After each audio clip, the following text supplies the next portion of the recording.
All right, so our program design template. So keep in mind that we have our online program design tool that can create 12 weeks of programming based upon either your online PDQ or a client's goal style level. This is going to be the kind of physical representation of that, something that you would use putting on a clipboard as you're walking around the floor with your client, taking copious notes, but making sure that you're also having a game plan that is guaranteed to deliver an experience and not just a workout. So notice the top sections, obviously you've got some basics, the client's name, your name, but then we have style and level. So again, make sure that you're asking your most style questions, making sure that we are going through the PDQ and going through those questions as far as their frequency throughout the week so we know their level, right?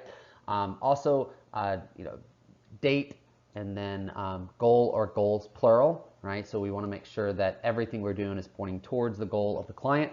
And then buzzwords. Remember, these are your motivational hot words, hot button words that are going to help the client really relate, build rapport, and also just using their words that they use through their program design questionnaire or specific maybe goals and reasons why they want to accomplish the goals. So again, definitely use buzzwords to supercharge those workouts. So if you look at tissue enhancement, obviously you have your self-myofascial release. There you could also do self-osteofascial enhancement or myofascial compression technique if you're kind of with trigger point. That's more of an NCT.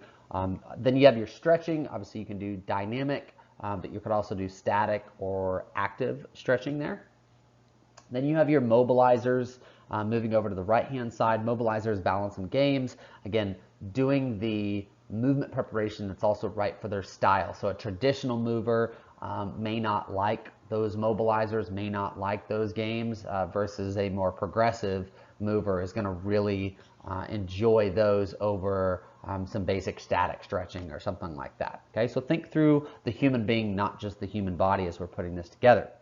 Core and RAQs, RAQS, so reactive agility, quickness, and speed. Obviously, you want to do the core that's going to put them not only in the best posture, that's going to kind of counterbalance tight muscles. So maybe it's a prone cobra if they have an upper cross syndrome, right, to help open up the thoracic spine. But we also want to do core exercises that they enjoy. So if that person says, yeah, I really want to work on my abs right here or my obliques right here, make sure we throw in some things that they like as well as things that they need to make sure that we have a well-rounded program.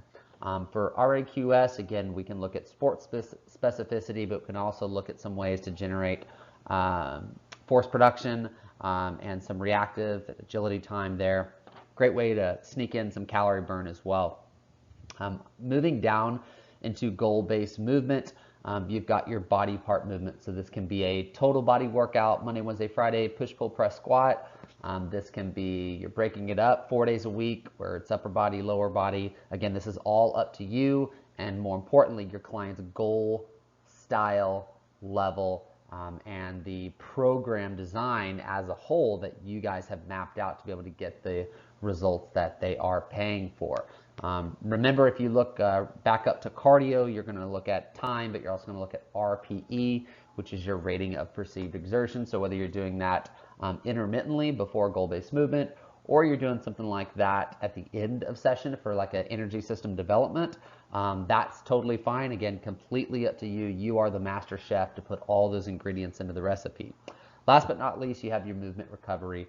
This is the time where we're doing some tissue recovery. We really down-regulate sympathetic nervous system, up-regulate parasympathetic through increased rest, increased recovery, whether you're doing some additional self-myofascial release, whether you're doing a hyperice gun, a Theragun, any of those, is completely up to you and your client. Again, choose what their preference is. That's also going to help them deliver results. Obviously, the client note's really, really important. We want to constantly get feedback, and so here you're going to see, hey, did my client get maybe some low back pain in that specific exercise we did? I want to note that.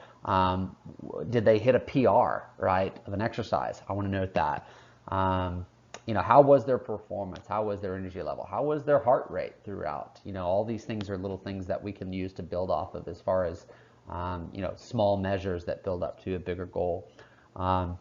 And then lastly, we want to look at next workout to-dos, right? So recapping some feedback from the client. Scale of 1 to 10, Kaizen, right? Scale of 1 to 10, where would you rate, the enjoyment of this exercise? What was your favorite exercise? What was your least favorite exercise?